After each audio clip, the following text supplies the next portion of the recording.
నమస్కారం మిత్రమా, మీరు చూస్తున్నారు గుడ్ ఫీల్. ఈరోజు మనం చెప్పుకోబోయే కథ కేవలం ఒక కథ మాత్రమే కాదు, ఇది ఒక గుండె కోత. ఆ కోత నుండి పుట్టిన ఒక మహావిజయం. ఈ కథ వింటున్నప్పుడు నీకు అనిపించవచ్చు, ఇది నా కోసమే రాశారు అని. ప్రేమ ప్రపంచంలో అత్యంత అందమైన భావమంటారు, కాని అదే ప్రేమ విఫలమైతే అది గుండెను రగిలించే నిప్పులా మారుతుంది.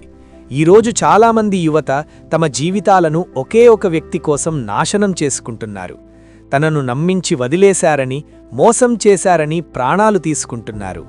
కాని ఒక్కటి గుర్తుంచుకో మిత్రమా, నీ ప్రాణం ఒక మనిషి కోసం పుట్టింది కాదు, ఒక మహత్ కార్యం కోసం పుట్టింది.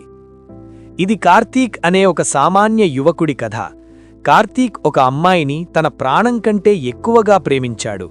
తన ప్రపంచం తనే అనుకున్నాడు. తన నవ్వులో తన సంతోషాన్ని వెతుక్కున్నాడు. తన కోసం తన కలను కూడా పక్కన పెట్టాడు. కాని ఒకరోజు ఆ అమ్మాయి చాలా నిర్లక్ష్యంగా ఒక మాట అంది. నీతో నా జీవితం సెటిల్ అవ్వదు, నీకు సరైన భవిష్యత్తు లేదు, నీతో ఉంటే నేను పేదరికంలోనే ఉండిపోతాను అని చెప్పి వెళ్ళిపోయింది. ఆ క్షణం కార్తీక్ ప్రపంచం ఒక్కసారిగా కుప్పకూలిపోయింది. నమ్మిన మనిషి ఇలా ప్రాణం తీసినంత పనిచేస్తుందని అతను ఊహించలేదు. తిండి లేదు, నిద్రలేదు, కళ్లలో కేవలం కన్నీళ్లు మాత్రమే. తన గదిలో చీకటిని చూస్తూ గంటల తరబడి ఏడుస్తూ ఉండిపోయేవాడు. జీవితం మీద విరక్తి పుట్టి ఒక పాత బిల్డింగ్ మీద నిలబడి కిందకి దూకేద్దాం అని నిర్ణయించుకున్నాడు. గాలి వేగంగా వీస్తోంది. కళ్ల ముందు తన ఓటమి కనిపిస్తోంది. సరిగ్గా అప్పుడే అతని జేబులో ఉన్న ఫోన్ మ్రోగింది. అది తన తండ్రి నుండి వచ్చిన కాల్. వణుకుతున్న చేతులతో ఫోనెట్టాడు. అవతలివైపు నుండి తండ్రి గొంతు వినిపించింది. రే కార్తీక్, ఈ నెల నువ్వు కష్టపడి పంపిన డబ్బులతో మీ అమ్మకి ఆపరేషన్ సక్సెస్ అయిందిరా. నువ్వక్కడ క్షేమంగా ఉన్నావని ధైర్యంతో మేమిక్కడ బ్రతుకుతున్నాం. నువ్వు మాకు దేవుడిచ్చిన వరంరా అని తండ్రి అన్న మాటలు కార్తీక్ని ఒక్కసారిగా మేల్కొల్పాయి.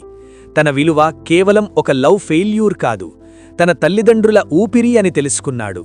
తాను చనిపోతే ఆ ఇద్దరు ముసలివాళ్లు అనాథలైపోతారని గ్రహించాడు. మిత్రులారా, కార్తీక్ జీవితం ఇక్కడి నుండి ఏ విధంగా మారిందో, అతను ఒక సామాన్యుడి నుండి అసామాన్యుడిగా ఎలా ఎదిగాడో తెలుసుకునే ముందు ఈ కథ మీ మనసును తాకినట్లయితే వెంటనే మన గుడ్ ఫీల్ ఛానల్ని లైక్ చేయండి. మీరిచ్చే ఒక్క లైక్ మాకు ఎంతో ప్రోత్సాహాన్నిస్తుంది. ఇలాంటి మరిన్ని గుండెను హత్తుకునే మోటివేషనల్ స్టోరీస్ కోసం ఇప్పుడే సబ్స్క్రైబ్ చేసుకోండి.